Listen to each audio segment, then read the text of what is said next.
Police क्या है मुंह को दर्शक बन के क्या है वो देखती रही, बार बार उनके पीछे लगते हैं कि हम भीड़ से बचाइए, मगर पुलिस वाले क्या है उनसे हाथ छुड़ा के उनको भीड़ के हवाले कर देते हैं। तो संप्रदाय विशेष के लोगों ने साधुओं को घेर के मारा गया है, तो सत्य को तो बोला जाएगा ना। उसमें भी कुछ लोगों को नाबालिग बता के उनको क्या है कहीं ना कहीं वो छुड़ाने का वो प्रयास किया जा रहा है। अपने गुरुजी के अंश संस्कार में जा रहे थे, उनको भीड़ ने क्यों मार दिया? वो उनका कोई अपराध नहीं था, उनका अपराध खाली यही था कि भगवा धारण किए थे। कि लोगों ने क्या जानबूझ के भगवा रंग देख के हमला किया है। इससे क्या है 3 तारीख के बाद में साधु क्या है महाराष्ट्र के लिए वो कूच करेंगे। एक तरफ तो आप क्या अयोध्या में राम दर्शन करने जाओ, दूसरी तरफ में आपके राज्य में क्या साधुओं को निर्मम हत्या कर दी किया जा रहा है। इस तरह का दोहरा चरित्र नहीं चलेगा। इन घटनाओं पे भी लोगों को अपना वक्तव्य रखना चाहिए ना, उन पे खुल के बोलना चाहिए। उन पे तो उनको साफ सूंघ जाता है। आज तो आपके 40 किलोमीटर पास में क्या घटनाएं घटी हैं, तो अब इस समय आपको सेफ महसूस कर रहे हैं क्या? दोस्तों नमस्कार, आज हम बात करेंगे जो उद्धव ठाकरे का बयान आया था और उन्होंने कहा था कि इस सांप्रदायिक रंग से ना देखा जाए। उसके बाद गृह मंत्री वहाँ के महाराष्ट्र के उन्होंने भी इसी तरह से कहा था। सबसे बड़ा सवाल ये यहीं पर उठ जाता है कि उन्होंने इन शब्दों का प्रयोग क्यों किया गया, क्योंकि यहाँ पर एक दृष्टि में ये देखा जा रहा था कि जो वीडियोस रिलीज़ हुआ था वहाँ पर कहीं ना कहीं पीछे से आवाज़ आ रही थी सोई मार सोई। अब उसके बाद पीटर हैं वो पहुँच गए हैं अदालत, 110 जो लोग गिरफ्तार किए थे उनकी जमानत कराने के लिए। तो सांप्रदायिक रंग तो कहीं ना कहीं दिखाई देने लगा है। तो आज हमारे साथ हनुमान मंदिर के वरिष्ठ महात्मा हैं, हम उनसे जानेंगे कि जो संतों की हत्या हुई महाराज तो किस नज़र से देखते हैं, और वो वीडियो एक भयावह स्थिति पैदा कर देता है मन के अंदर। जो सत्य है उसको तो जुटला नहीं सकते। क्या है उस भीड़ ने कहीं ना कहीं तो क्या है वो साधु क्या है उनके गुरुजी का शरीर पूरा हो जाता है, उनके अंत्येष्टि में वो संस्कार में बम्बे से गुजरात का वो जाते हैं क्या है, तो उनको बीच में क्या है कुछ सांप्रदायिक विशेष के लोगों ने उनको घेर के वो मार दिया जाता है।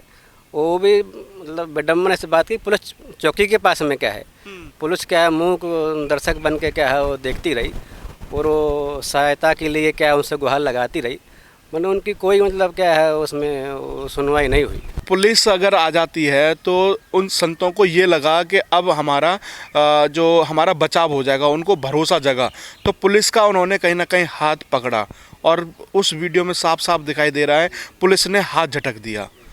तो कहीं ना कहीं पुलिस ही आज जो रक्षक है वही भक्षक बनती हुई जा रही है। वीडियो में देख के तो ये लगता है कि कितने मतलब वो जो एक वैद्य संत देखते हैं उनको बार बार पुलिस का हाथ खींचते हैं, बार बार उनके पीछे लगते हैं कि हम भीड़ से बचाइए, मगर पुलिस वाले क्या उनसे हाथ छुड़ा के उनको भीड़ के हवाले कर देते हैं। आपके पास फोर्स नहीं थी, आपको ऊपर फ़ोन करने चाहिए, फोर्स को उपलब्ध करना चाहिए, तो उसको भी नहीं किया गया।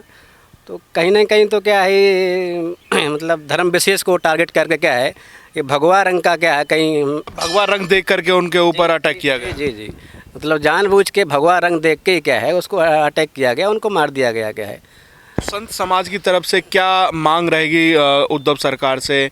जैसा कि उन्होंने तो कह दिया साफ साफ के जो आरोपी हैं उनके साथ हम कार्रवाई करेंगे, परंतु उन्होंने दूसरा पहलू भी रख दिया कि ये से सांप्रदायिक रंग से मतलब धर्म से जोड़ करके ना देखा जाए। नहीं, ऐसा नहीं है, उसमें संप्रदाय का रंग दे कौन रहा है? जो संप्रदाय विशेष के लोगों ने साधुओं को घेर के मारा गया है, तो सत्य को तो बोला जाएगा ना। और रही संत समाज की बात, संत समाज मांग करता है केंद्र सरकार और राज्य सरकार से कि इसकी मतलब विधिवत तरीक़ा से क्या निष्पक्ष सीबीआई जांच किया जाए, जो दोषी हो उसको सज़ा दी जाए। क्या है जैसे ही अगर यूपी के मुख्यमंत्री योगी आदित्यनाथ को इस खबर का पता चलता है, तुरंत उनको फ़ोन करते हैं कि जो सख्त से सख्त कार्रवाई हो सके उसकी मांग करते हैं। उसके बाद ही उद्धव ठाकरे हैं वो जागृत होते हैं। इससे पहले उनका भी कोई बयान नहीं आता है। 4 दिन उस घटना को हो जाते हैं, उसके बाद वो बयान देते हैं। इसको लेकर के क्या सोचते हैं कि सरकार ने ढील बरती इस चीज़ को लेकर? सरकार का कहीं ना कहीं तो उनका मनसा में कोई तो खोट था। जब 4 दिन के बाद में आप कोई एक्शन नहीं लिए, कोई गिरफ्तारी कोई एफआईआर वगैरह नहीं हुई, जब मीडिया ने को वीडियो को क्या इस बात को इस हत्या को क्या हाईलाइट किया, तब जाके राज्य सरकार जागी और फॉर्मलिटी के कुछ लोगों को गिरफ्तार करके क्या उनको थाने में डाल दिया गया जेल में। उसमें भी कुछ लोगों को नाबालिग बता के उनको क्या है कहीं ना कहीं वो छुड़ाने का वो प्रयास किया जा रहा है। तो इसमें विधिवत सीबीआई जांच हो क्या है, जो भी अपराधी हैं उनको खुल उनकी सामने आए, उनको सजा हो गया है। महाराज कहीं ना कहीं इसमें कुछ षड्यंत्र नजर आता है कि जिस तरीके से साधुओं की निर्मम हत्या की जाती है। हाँ, इसमें षड्यंत्र तो पूरा पूरा हमें नज़र आता है। क्या है, कहीं ना कोई षड्यंत्र है। मतलब वो तो अपराधी थे, अपराधी दंड मिलना चाहिए। तो संत तो कोई अपराध नहीं किए थे, तो वो तो अपने गुरुजी के अंश संस्कार में जा रहे थे, उनको भीड़ ने क्यों मार दिया गया क्या है। तो कहीं ना कहीं उद्धव ठाकरे सरकार पर भी सवाल उठते हैं कि अगर पूरे विश्व में, मतलब पूरे विश्व इस महामारी से ग्रसित है और देश में हमारे में पूरे में लॉकडाउन है, तो अगर एक साथ 200 लोग इकट्ठे हो जाते हैं, इस बात का उद्धव ठाकरे अपने बयान में कहते हैं कि वहाँ पर अफवाहों के चलते उनके साथ ये घटना घटी। तो क्या लगता है कि सरकार की ये नाकामी थी कि 200 लोगों को वहाँ इकट्ठा होना, पुलिस उनसे कुछ कह नहीं रही थी और उसके बाद उनके ऊपर पथराव किया गया? जी, कहीं ना कहीं तो सवाल उठता है। ये लॉकडाउन के दौरान 200 लोग इकट्ठे हो जाना क्या है, सोशल डिस्टेंस का पालन ना करके क्या है। तो कहीं ना कहीं तो इसमें कुछ ना कुछ तो षड्यंत्र है, क्या है, साजिश है क्या है कि इतना कोई अचानक तो कुछ हो नहीं गया। ये जो भी हुआ क्या है, जो हादसा हुआ, एक व्यक्ति तो कोई हो नहीं गया। तो कहीं ना कोई इसमें षड्यंत्र है कि भगवा जानबूझ के लोगों को क्या है उसमें टारगेट किया गया। वो उनका कोई अपराध नहीं, तो उनका अपराध खाली यही था कि भगवा धारण किए थे। भगवा से तो हिंदुओं के क्या है, वो जो हिंदू उनको धर्मगुरु मानते हैं, उनको खाली एक हिंदू एक भगवा का ही उनको क्या है, वो जो उनको उसको कीमत चुकाना पड़ी अपने प्राण दे के। तो महाराज कुछ समाज है कि जैसे आपने देखा होगा कि कई बार एक तबरेज़ की अगर झारखंड में मॉब लिंचिंग हो जाती है, जो बाइक चोरी की घटना में पकड़ा गया था, एक अखलाक है वो उसकी हत्या हो जाती है, तो उस पर भी राजनीति खेलने के लिए बहुत विपक्ष के बहुत सारे नेता निकल के आ गए थे, अपने बिलों से निकल के उनका सपोर्ट करने लगे थे। आज सारे के सारे नेता अपने बिलों में घुसे हुए हैं, कोई शब्द नहीं निकाल रहे हैं। हाँ, ये भी एक विडम्बना है कि छोटी सी कोई अल्पसंख्यक किसी संप्रदाय पर कोई घटना हो जाती है, कोई ऐसा हादसा हो जाता है, तो सभी पता नहीं कहाँ से कौन सी बिल से कौन सी गुफाओं से निकल के पूरा मीडिया के सामने कैमरा के आगे अपना स्टेटमेंट तमाम प्रकार की क्या बातें करेंगे। और आज एक भी विपक्ष क्या है इस पर कोई मतलब बीजेपी को छोड़ दो आप यार, जो भी हिंदूवादी, अब एक भी विपक्ष क्या है इस पर कुछ बोलने को तैयार नहीं। सबसे बात हम करते हैं कि दिल्ली देश की राजधानी है, वहाँ के जो मुख्यमंत्री अरविंद केजरीवाल, जो अखलाक की मौत होती है 1 करोड़ देने पहुँच जाते हैं, तबरेज़ की हत्या होती है तो वहाँ पर 5 लाख रुपए उनकी सहायता झारखंड में देने के लिए पहुँच जाते हैं। अपने आप को अब के चुनाव में हनुमान भक्त भी बता रहे थे, उन्होंने हनुमान चालीसा गाई और हनुमान मंदिर भी गए, और आज जब अगर एक्चुअल में उनको हिंदुत्व का साथ देना चाहिए था, आज वो शांत बैठे। तो हमारी देश की ही तो विडम्बना है ना। वोट के समय तो पूरा क्या है हिंदुत्व का चोला, हिंदुत्व को झंडा लेके क्या है घूमेंगे, और इस तरह की घटनाओं पे इनको अपने कुछ ना वक्तव्य देना चाहिए। उसमें कोई गलत तो है नहीं। उनके साथ में क्या है धर्म विशेष के लोगों ने क्या है जानबूझ के भगवा रंग देख के हमला किया है, तो उन पे केजरीवाल को जो भी पक्ष के नेता हैं इनको बोलने में जब बोलना चाहिए इनको क्या है। हमारे नागा साधु समाज से उन्होंने बोला है कि हम 3 मार्च के बाद जैसे लॉकडाउन ख़त्म होगा हम महाराष्ट्र का कूच करेंगे। तो आप किस नज़र से देखते हैं कि अगर सरकार आराम से मतलब जल्दी से जग जाती है तो ठीक है, नहीं तो नागा साधु क्या एक्शन लेने के मूड में है? ये तो बिल्कुल, अगर राज्य सरकार ने केंद्र सरकार ने इस पर कोई एक्शन नहीं लिया, उनको साधुओं को कोई न्याय नहीं मिला, तो निश्चित रूप से क्या है 3 तारीख के बाद में साधु क्या है महाराष्ट्र के लिए वो कूच करेंगे, महाराष्ट्र का घेराव करेंगे, इसमें कोई संशय नहीं। तो क्या लग रहा है कि आपकी बात जो शिव का तांडव है वो देखने को मिलेगा महाराष्ट्र में? बिल्कुल। हम तो कहते हैं महाराष्ट्र सरकार से क्या है उद्धव ठाकरे स्वयं क्या है एक शिवसेना बनाए, वो भी हिंदुत्व का अच्छा खासा चेहरा है, तो उनको चाहिए कि ये नौबत नहीं आए, निष्पक्ष क्या है वो सीबीआई जांच कराएं और जो भी दोषी उनको जेल में डाला जाए, उनको सजा दी जाए। क्या है ऐसा तो नहीं है कि जो शिवसेना हिंदुत्व वाली छवि लेकर के राजनीति करती थी, आज एनसीपी और कांग्रेस का साथ ले लिया तो सेकुलर बन गई? ऐसा नहीं होना चाहिए। आप सेकुलर बनने का प्रयास मत करिए। आपको जो भी वोट मिली हैं वो हिंदुओं के वोट मिली हैं।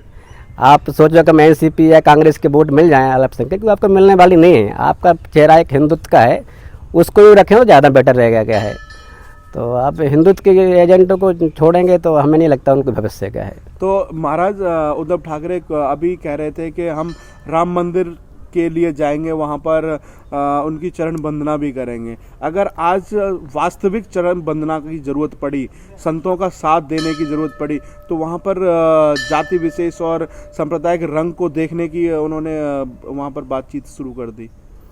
हाँ, इस तरह का डबल बर्ताव, डबल चेहरा नहीं होना चाहिए। एक तरफ तो आपके अयोध्या में राम दर्शन करने जाओ, दूसरी तरफ में आपके राज्य में क्या साधुओं को निर्मम हत्या कर दी किया जा रहा है। इस तरह का दोहरा चरित्र तो नहीं चलेगा। आप समाज के दिखाने, हिंदू को दिखाने के लिए हम कितने बड़े राम भक्त हैं, या हम इनके साथ में वो रह के भी क्या है बोलते हैं, गठबंधन रह के भी हम हिंदुत्व का मुद्दा लेके चल रहे हैं, ऐसा नहीं चलेगा। आपको एक तरफ मंदिर दर्शन करना है, दूसरी तरफ आपके राज्य में साधु की हत्या की जाए, ये नहीं चलेगा। आपको एक पक्ष में आना पड़ेगा और हिंदू साधुओं को जो हत्या उनके आपको न्याय दिलाना पड़ेगा। महाराष्ट्र एक ऐसी कर्म भूमि रही है जहाँ से बहुत बहुत बड़े योद्धा निकले। कह सकते हैं कि वहाँ से महाराज शिवाजी महाराज निकले, वहाँ से उनका जो पताका पूरे विश्व में फहरा। आज उसी धरती को कलंकित किया गया है और साधुओं के साथ जो देखने को मिला है वो बहुत ही निंदनीय है। और उस पर एक बॉलीवुड समाज है जो मात्र 60 किलोमीटर दूर है, वो चुप्पी साधे हुए है। कहीं ना कहीं अगर कोई जाति विशेष या धर्म विशेष के लोगों के साथ ऐसी घटना होती है तो सबसे पहले निकल के छाती ठोकने लगता है, छाती पीटने लग जाते हैं। हाँ, भी एक विडम्बना है। महाराष्ट्र में एक से क्या संत शिवाजी जैसे सूरवीर हुए हैं, उस पवित्र भूमि पे इस तरह संतों के साथ में क्या है निर्मम हत्या कर दी जाए, तो एक बहुत कड़ी शब्दों में क्या है निंदा। और रही बॉलीवुड की बात, ये लोग तो क्या है थोड़ा भी अब कोई इनके धर्म विशेष के लोग पे आप छीटाकशी या जो भी दिल्ली में अखलाक का हत्या हुई तो तमाम लोग क्या सर्कुलर लोग, तो तमाम लोग मीडिया के सामने, कैमरा के सामने क्या है वक्तव्य देने के लिए क्या है ये धर्म विशेष की सपोर्ट कर रही बीजेपी क्या है। और अब ऐसे जो घटनाएं घटती हैं उनके सामने कौन सी बिल में चले जाते हैं। इन घटनाओं पे भी लोगों का अपना वक्तव्य रखना चाहिए ना, उन पे खुल के बोलना चाहिए। उन पे तो इनको साफ सूंघ जाता है उस समय। बॉलीवुड है, अगर जम्मू में आसवा का जो केस हुआ उस पर निकल के आए प्ले कार्ड लेकर के, सोनम कपूर, करीना कपूर, आमिर खान की बीवी को डर लग गया था, नसरुद्दीन शाह को डर लगने लगा था इंडिया में रहते हुए। आज उनको डर नहीं लग रहा क्योंकि उनके नज़दीकी 60 किलोमीटर पे साधुओं के साथ ऐसा काम हुआ है। तो इनसे पूछने चाहिए भाई कि जब आपको देश के अन्य कोनों में क्या घटनाएं घट रही थी उस समय आपको डर लग रहा था कि कहीं हम भारत देश में सेफ नहीं। आज तो आपके 40 किलोमीटर पास में क्या घटनाएं घटी हैं, तो अब इस समय आपको सेफ महसूस कर रहे हैं क्या? अब ये सब उनसे पूछनी चाहिए भाई। उस समय आपको आप भारत देश में आप सेफ नहीं समझ रहे थे, अब आपको बॉम्बे के पास ही में घटनाएं, 2 साधुओं को क्या है निर्मम हत्या कर दी जाती है, अब आपको सेफ समझ रहे हैं आप क्या है। इस पर भी तो कुछ बोलिए, हम इनसे मांग करते हैं, इस पर भी आप कुछ अपना स्टेटमेंट दीजिए, इस पर भी कुछ बोलिए आप क्या है। क्योंकि हिंदुओं की समाज से आते हैं साधु, इसलिए नहीं बोल। हाँ बराबर, हिंदू उनका अपराध ये कि हिंदू थे, दूसरी बात भगवा साधु थे क्या है, उनका अपराध खाली यही था कि खाली भगवाधारी थे क्या हो। उनकी जो हत्या की गई उनका कोई कारण नहीं था, कोई रीजन नहीं था, उनका खाली अपराध यही था कि भगवा धारण किए हुए थे, बस ये अपराध था और वहीं कोई अपराध नहीं था।